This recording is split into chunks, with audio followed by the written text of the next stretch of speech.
L'objet de ma visite ici à Londres, c'est tout d'abord d'entrer en contact direct avec mes homologues du Royaume-Uni. Comme vous le savez, ça fait à peine quelques mois que j'ai été nommée, mais aussi en même temps au Royaume-Uni, nous avons vu qu'il y a eu un changement dans l'administration et donc il est extrêmement important pour moi de rencontrer mes homologues pour avoir des conversations très importantes, à commencer par la situation à l'est du pays. Comme vous le savez, des millions de nos confrères et consorts sont victimes d'une guerre affreuse, de l'agression du Rwanda. Et c'est une question particulièrement importante à soulever avec le Royaume-Uni. Pourquoi? Pas parce que la République démocratique du Congo s'attend à ce que la solution vienne de l'extérieur. Oui. Comme vous le savez, nous avons un ministre de la Défense dynamique qui est en train de réformer l'armée. Nous avons une armée qui est mieux outillée, mieux équipée et qui est mieux accompagnée justement pour défendre notre territoire. Nous avons des efforts au niveau de l'administration locale et territoriale, mais en même temps, mon rôle en tant que diplomate, en tant que ministre des Affaires étrangères, c'est de parler à nos partenaires internationaux.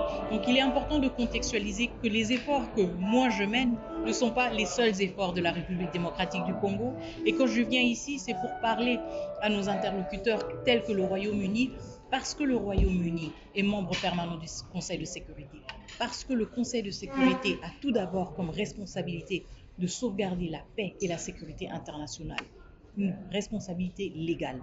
C'est pour cela que nous les rencontrons, pour attirer leur attention sur le fait que l'agression rwandaise menace la paix et la sécurité internationale et le Conseil de sécurité et chaque membre a une responsabilité par rapport à cela. Il est très important donc de nous assurer de cette redevabilité-là et de pouvoir dire à tous ces interlocuteurs, vous avez un rôle à jouer, vous avez une responsabilité à assumer et il ne s'agit pas uniquement de la République démocratique du Congo. Nous sommes un membre des Nations Unies et nous devons être respectés en tant que membres des Nations Unies. Donc il y a plusieurs efforts en cours, mais moi, en tant que ministre des Affaires étrangères, dans le cadre de mes fonctions, c'est surtout d'engager ce genre de discussion avec nos interlocuteurs et nos partenaires internationaux, à l'occurrence ici, le Royaume-Uni.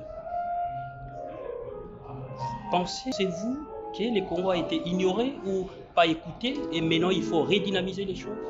Les choses ont déjà été redynamisées. Le président de la République est notre premier diplomate et vous vous souviendrez que dès que l'agression a commencé, le président de la République était le premier au créneau, était le premier justement à engager une diplomatie robuste justement envers les différents partenaires internationaux et donc nous nous inscrivons dans la continuité de cet effort-là, nous nous inscrivons dans la continuité d'une redevabilité de la communauté internationale, mais en effet, c'est vrai qu'il faut reconnaître que certains pays, à l'occurrence le Rwanda, ont une longueur d'avance. Ça fait 30 ans qu'ils sont en train de bâtir ce narratif et de l'entretenir. Donc nous avons du travail à faire. C'est la raison pour laquelle la diplomatie, elle requiert ce travail de proximité.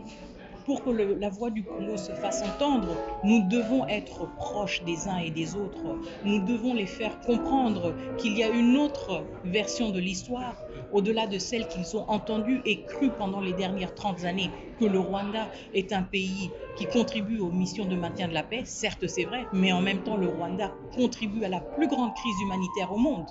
Et donc, nous avons cette responsabilité-là et c'est un travail de longue haleine. Je sais que ça frustre beaucoup parce qu'on a l'impression qu'on ne fait que parler, mais il est très important parce que justement, nous continuons cet engagement-là et nous tenons les uns et les autres responsables devant leurs responsabilités légales en tant que membre du Conseil de sécurité, entre autres, mais aussi en tant que membre de l'Union européenne, en tant que membre des Nations Unies, et ils doivent reconnaître qu'ils ont une part à jouer.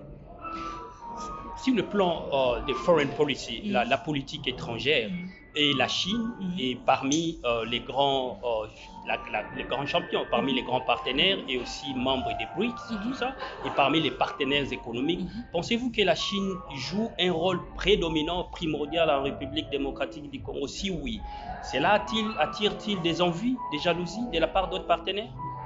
La Chine est un partenaire de très longue date de la République démocratique du Congo.